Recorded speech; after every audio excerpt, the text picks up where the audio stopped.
इस वीडियो को लाइक करें, हमारे चैनल को सब्सक्राइब कर बेल आइकन जरूर प्रेस करें हमारी न्यू वीडियो। मंदिरों की खोज 1838 में एक British engineer captain T S. Burt को अपनी यात्रा के दौरान अपने कहारों से इनकी जानकारी प्राप्त हुई। उन्होंने जंगलों में लुप्त इन मंदिरों की खोज की और उनका अलंकारिक विवरण बंगाल की एशियाटिक सोसाइटी के समक्ष प्रस्तुत किया। 1843 से 1847 के बीच छतरपुर के स्थानीय महाराज ने इन मंदिरों की मरम्मत कराई।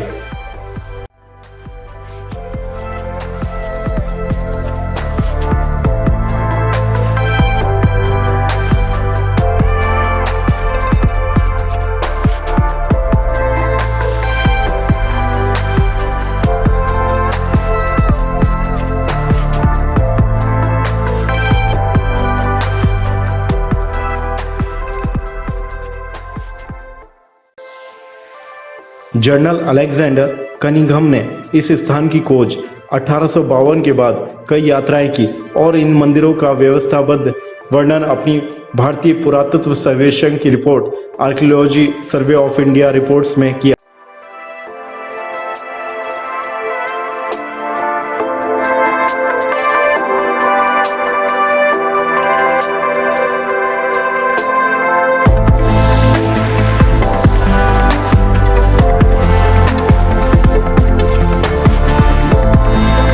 स्मारक अब भारतीय पुरातत्व सर्वेक्षण विभाग की देखभाल और निरीक्षण में है।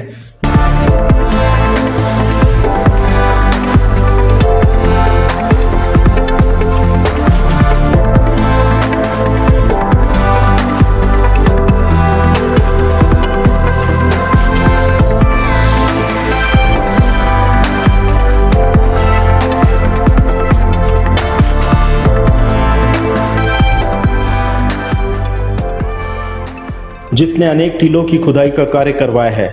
इनमें लगभग 18 स्थानों की पहचान कर ली गई है।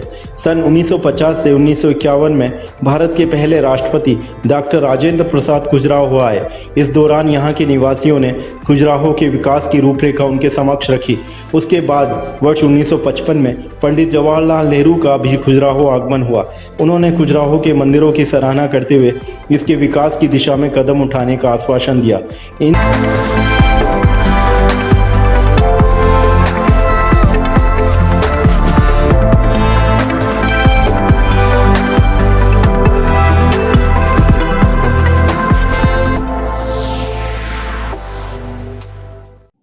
इन्हीं मंदिरों की वजह से खजुराहो पर्यटन स्थल के रूप में शीघ्र विकसित हुआ। आज विश्व के पर्यटन मानचित्र पर खजुराहो का विशिष्ट स्थान है। खजुराहो को यूनेस्को से 1986 में विश्व धरोहर स्थल का दर्जा भी मिला। आधुनिक खजुराहो एक छोटा सा गांव है जो होटलों और हवाई अड्डों के साथ पर्यटन व्यापार की सुविधा उपलब्ध करवाता है।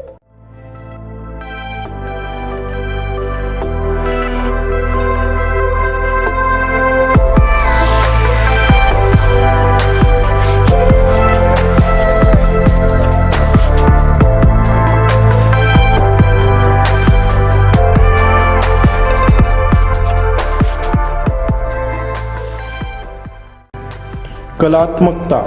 खजुराहो के मंदिर भारतीय स्थापत्य कला का अद्भुत नमूना है।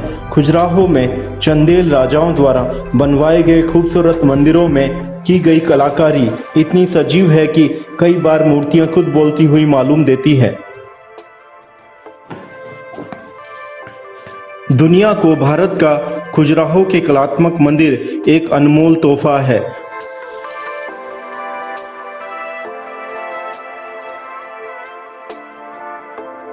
खजुराहो के मंदिरों को देखने के बाद कोई भी इन्हें बनाने वाले हाथों की तारीफ किए बिना नहीं रह सकता।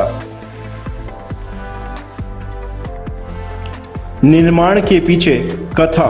खजुराहो के मंदिरों के निर्माण के पीछे एक बेहद रोचक कथा है। कहा जाता है कि हेमवती एक ब्राह्मण पुजारी की बेटी थी।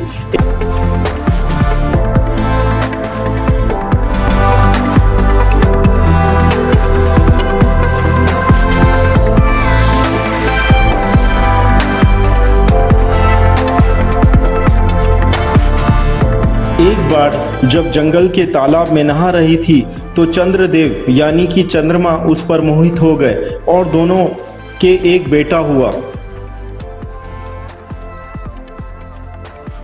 हेमवती ने अपने बेटे का नाम चंद्रवर्मन रखा। इस चंद्रवर्मन ने बाद में चंदेल वंश की स्थापना की।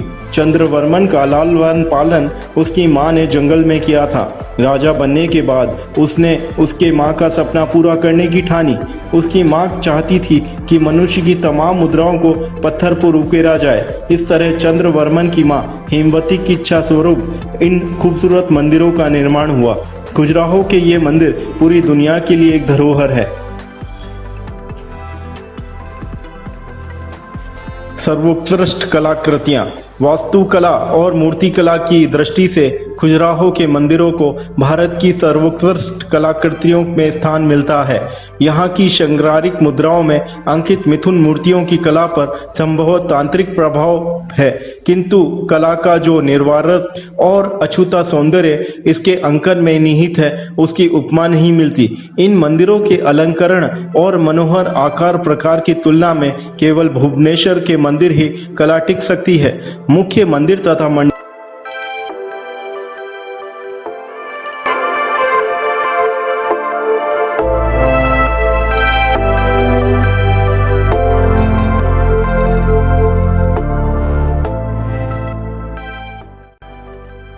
मुख्य मंदिर तथा मंडपों के शिखरों में आलमक स्थित है।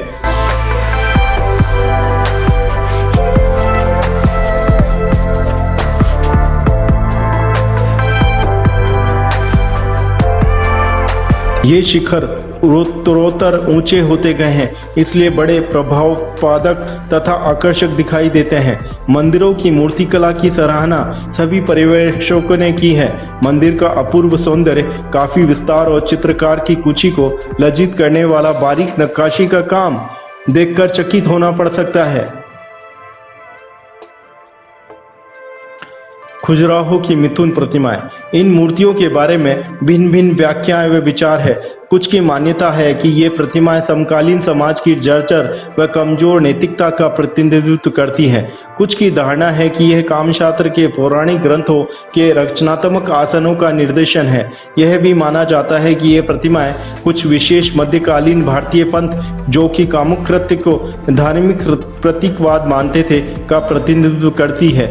ये लोग मोक्ष पाने के लिए योग तथा भोग दोनों ही मार्गों का अनुसरण करते होंगे।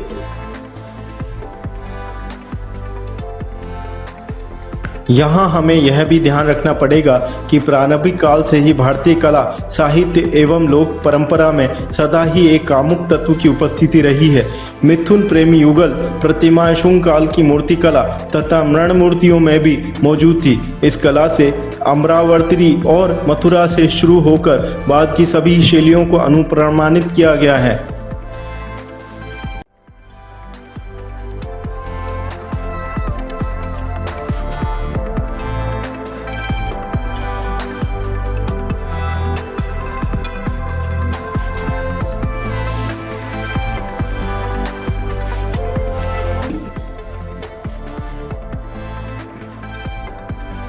बौद्ध धर्म। खजुराहो में विराजमान बुद्ध की एक विशाल प्रतिमा के प्राप्त होने से यह संकेत भी मिलता है कि इस क्षेत्र में बौद्ध धर्म का भी प्रचलन था, भले ही वह सीमित सीमा में ही क्यों न हो। कनिंघम के मत में गठाई नामक मंदिर बौद्ध धर्म से संबंधित है, किंतु यह सत्य तथ्य जा नहीं पड़ता।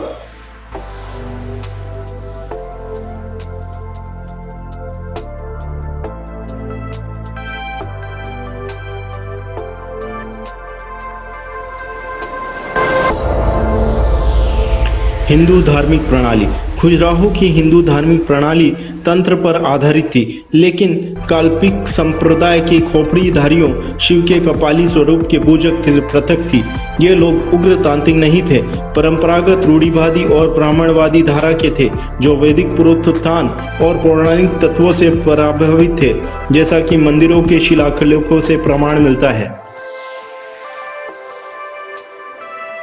पर्यटन स्थल। खजुराहो प्रसिद्ध पर्यटन और पुरातात्विक स्थल है।